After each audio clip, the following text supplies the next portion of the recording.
Welcome to my channel story with me. आज की कहानी है कागजी मोहब्बत। यह कहानी है पंजाब की, जहाँ एक बहुत ही प्रसिद्ध एक शायर रहा करते थे। उनका दिन और रात बस किताबों और शायरी में ही गुजर जाया करते थे।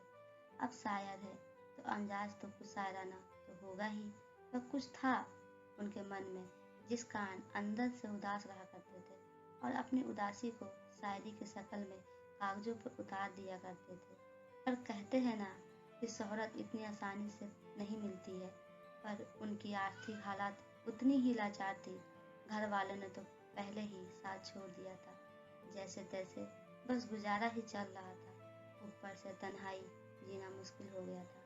एक दिन अपने हालातों से तंग आकर उन्होंने अपने मन की हर बात को कागजों में लिखकर किसी अनजान पते पर बिना सोचे समझे भेज दिए।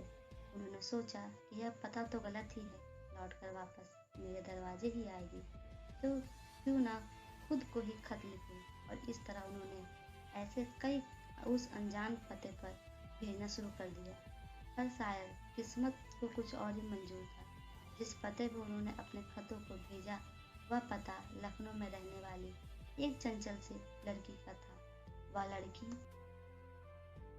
लखनऊ के एक वृद्धाश्रम में काम किया करती थी। उसकी शादी उसके माँ बाप ने बहुत ही कम उम्र में लखनऊ के एक नामी खानदान में करवा दिया था।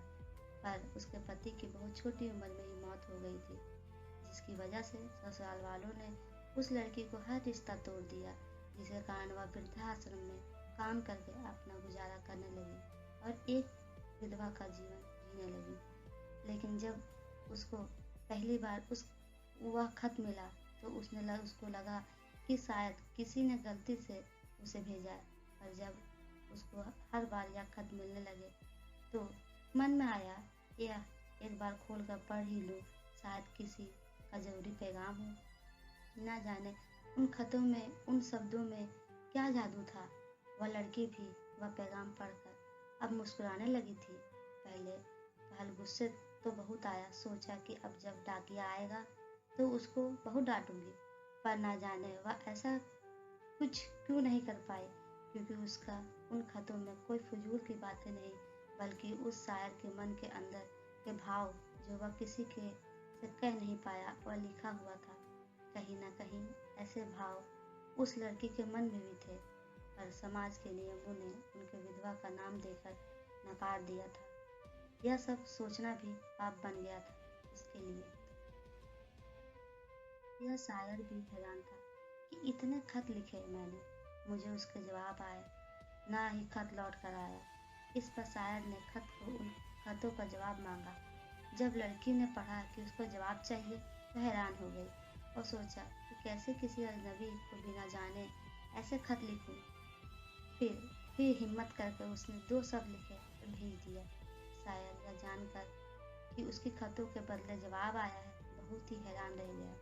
वह उत्सुक होकर उसने यह खत पढ़ा, जैसे बेनब्ज को देखकर बीमारी पता देता है, वैसे ही शायर ने शब्दों को पढ़कर उसके दिल का हाल जान लिया। अब तो खतों का सिलसिला दोनों ओर से चलना शुरू हो गया। दोनों अब बहुत खुश रहने लगे, जैसे सब कुछ बदल गया हो। एक अलग ही मुस्कान अब रहने लगी दोनों के चेहरे पर। शायद यह उन खतों का ही जादू था जो दोनों के मन की खुशियों को भर रहा था। फिर एक दिन शायर ने अपने बारे में लिखा और भेजा।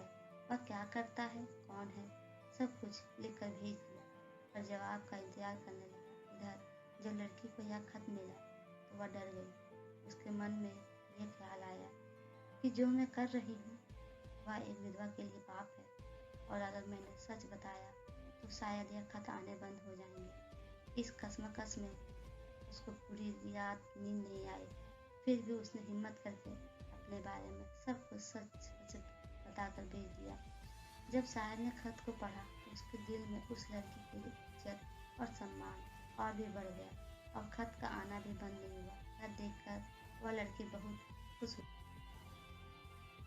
और सोचा कि कोई तो है जो मेरे मन की बातें सुनना चाहता है।